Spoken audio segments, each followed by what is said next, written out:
Dr. Chaves, I want to talk to you about sedation dentistry. Not all dentists in the country are yet doing it.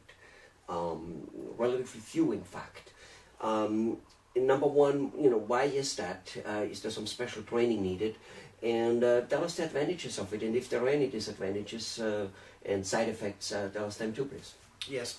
Well, sedation is a very useful tool for the dentist to help his extremely phobic patients to get through their dental needs. Sedation in the state of California, as it's defined here, is basically a relaxation technique where the patient becomes very relaxed, remains awake, but becomes very relaxed.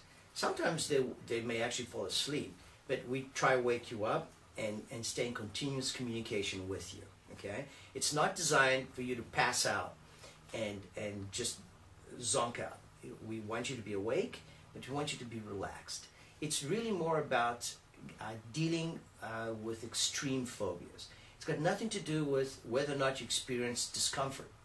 That is managed with topicals and with anesthetic. So the topicals and anesthetic are going to control your discomfort.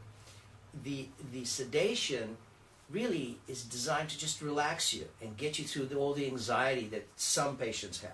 So are you telling me that a person who gets sedation dentistry, who gets sedated, yes, still needs to get the Novocaine and absolutely, whatever that is these days? Absolutely. Ah, so the sedation doesn't numb the pain the way, whatever else you do. No. Sedation really, it's more about numbing the brain.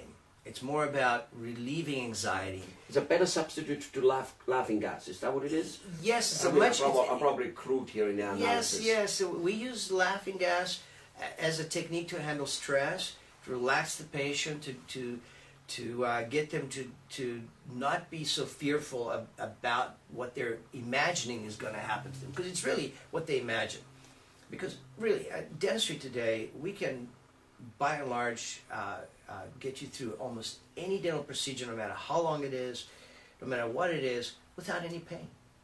We just have the techniques nowadays. So the pain actually wouldn't be there anyway, so it's really our state of mind which says, I don't want to be there, I cannot be there, this is whatever, and now the sedation dentistry comes in very, very, very handy for those people. Yes, for your extreme phobics. So when I have my basketball players who are 7 feet tall, but they're extreme phobics of dentistry, and they'll pull up in their Bentleys in my parking lot and they'll call me on the phone, Johnny, I'm not coming in, I'll come tomorrow, man, it's not a good day. And they're crying, and I haven't even seen them yet. I hope little Johnny doesn't hear this, because he looks at those basketball players as the heroes of all heroes with no fear, period. No. Do you know what I mean? It's the big boys that are the most scared. It's the doctors who pass out when they have to go in the dental chair, right? Yeah. It's the little old ladies that have no problem. It's the big guys that fall over and pass out on you, etc. So, but really, what I try to do is actually empower my patients. I try to have, if for instance a patient has not been to the dentist in many years because of fear, primarily because of fear, I pick the simplest part of their treatment and invite them in just to address that. And we make sure that we control every aspect of their visit and make sure that it's positive and that they experience zero discomfort. Now, if they go through that once, a little light bulb goes on up there and they get a sense of empowerment. They realize, hey, I can actually do this. Now, they're not excited about coming back, I understand. But I just gave them a little bit of strength, a little bit of psychological strength. And sometimes I have them come back for the next most important thing. Mm-hmm.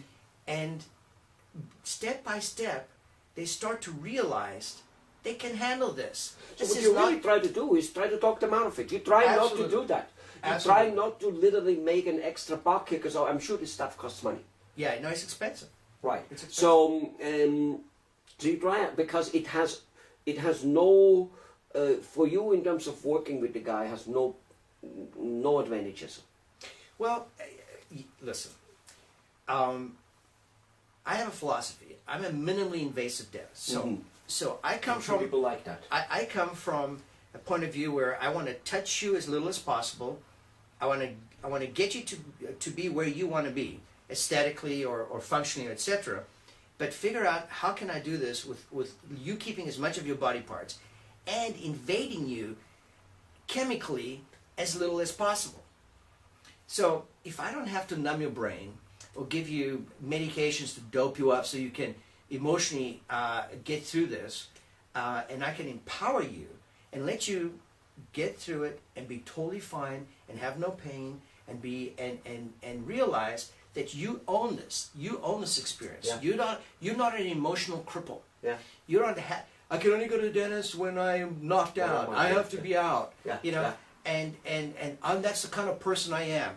If we can take away that label from you, and make you the can person stronger in probably many other aspects of life as well, not only in dentistry. Oh, absolutely. We've empowered hundreds and hundreds of people that were emotional cripples. I mean, they came in, and I have patients who literally will stand outside in the parking lot just sobbing. You know, and they're coming here for the first time, and they're just crying in the parking lot. And we come out there, and is everything okay? Does something just happen? Says, oh, I'm just really scared. And they'll come and they'll sit here and they'll start sobbing out of the blue, which we don't really like. We don't like patients crying in the waiting room. It's never It's not good for the other guy. I mean, it might be infectious, right? Yes. Maybe they think I'm having a bad day. You know? Yeah, there's another guy who isn't quite as bad off, but is not exactly, you know, so he may go. Yeah. That happens all the time. But the concept is, if you absolutely need it, it's here for you. Good. But I actually try to help you, empower you, not to do this. Let me ask you, what about the advantage of, for instance, I get bored and start counting sheeps with just my cleaning. You understand? Or I remember a decade or a little more ago, I had a root canal and a couple little other things he did at the same time. The whole thing took an hour and a half, maybe, or whatever. And it was not painful, to my total surprise, kind of, you know, but it was boring. An hour and a half in a dental chair is very boring. So what about the people, these executives, not just executive, anybody, you know, because time, like it or not, we're all a little bit time concerned these days. Right, whether it's a home mom, probably more than an executive. Right. Either way, we want to go home. We don't want to go 4 times to a dentist or 6 times. If possible, book me in, take me out 6-7 hours later. It's probably more effective. Yes. Now, what about those people? The time passes by. Would sedation dentistry be something for them, or is it again still an overkill, and they rather should count sheep because it's better for them? Well, clearly you need to come visit me. Have you looked in my mouth? You may want to edit this. You see that by just talking to me that I need to visit you? You're a dentist, I get it. No. You know, for patients, we try to create an environment that is akin to a spa. You know, we'll have candles or aromatherapy. We have a TV going. The patient can engage the TV and change the channels. We have music for them to put over the ears if they just want to close their eyes. We have eye covers and they can listen to classical music or to spa music. We have many options to keep them entertained and keep their minds off. And plus, we communicate with each other. Myself and my assistant. We'll talk about all sorts of things and we engage the patient. So it's amazing how time actually goes by very quickly. Yes, if you have a lot of dentistry, what makes sense usually, it depends on case to case, is actually to take care of it all in one sitting. You know, just start once, be done once, and that's it. And we do try to do that. And sometimes when you're doing a full mouth reconstruction, you're rebuilding 28 teeth and doing 3 root canals all through a sitting. Sometimes that happens. You know, I have patients who fly in from New York, and they come in on a Monday, they want to leave on a Thursday, and they want to have everything done. Then they'll have to be in the chair for maybe 6-7 hours. Right. But of course, we give you breaks. You go to the bathroom, you come back, and we take care of all your needs. And, so even there, because since we're talking about sedation dentistry here, yeah. even there, you try to stay away. So you really, truly, in your heart and everything else, believe that as little invasive, as little medicine, as little knocking you out, as much as possible. Stay in your own control. Yes, yes, The absolutely. patient I'm talking about, not You, the doctor. you got it. I want to deposit as few pills in your body, as few injections in your body, and invade you as little as possible. The only thing that's non-negotiable is throughout the entire procedure, you have to have no pain.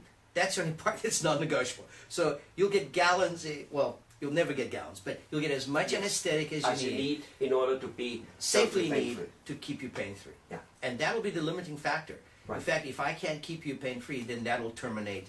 If I get to a certain level of anesthetic and you're still feeling, which in fact has never happened in 20 years, but theoretically that would be the limiting factor as to how much we get done that day. Right, I got it.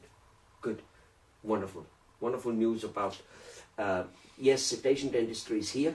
It has a very valuable, it's very valuable for the people where the phobia cannot be overcome. Exactly. But perhaps, in your opinion, and I do happen to agree with you, more valuable is even coming to you or to a guy like you who doesn't just say, oh yeah, we have it all, which drug you want, and we knock you out. Correct. Is the fact that the guy comes to you and he afterwards goes, you know, my phobia was all in my head. It's not that bad.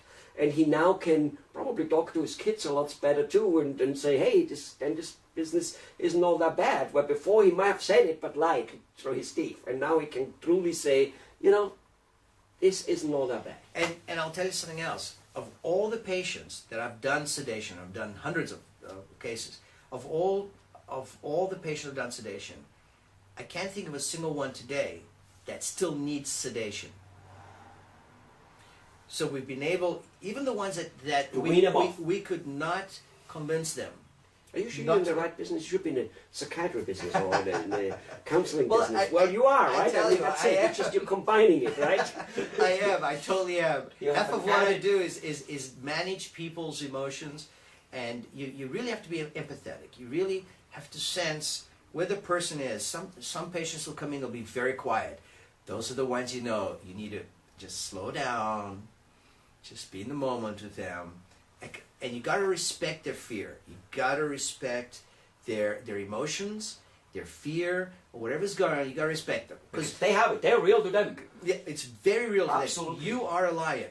They see the white coat and they're seeing a lion, you know. And you're thinking, no, I'm a putty cat. Trust me, you're going to be great. And they're like, no, that's not what I'm feeling. Don't talk to me that way because that's not what I'm feeling. Right. And you just have to step back, just be in the moment. And acknowledge that you know that they're feeling this, and not invalidate them, but just hold their hand and get them through the moment. And it's amazing. They'll just relax and they'll just open up. And when they're done, they'll like hug you and cry and thank you. You know, it's worth it. Talking about it's worth it every time. added value, you know, I mean, you're value-added dentist. You just, here's the dentistry, but hey, I have something else, and that's, I'm empowering you. And the people might not bargain for that when they come.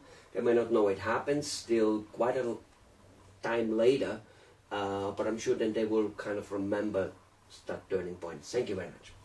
You're welcome.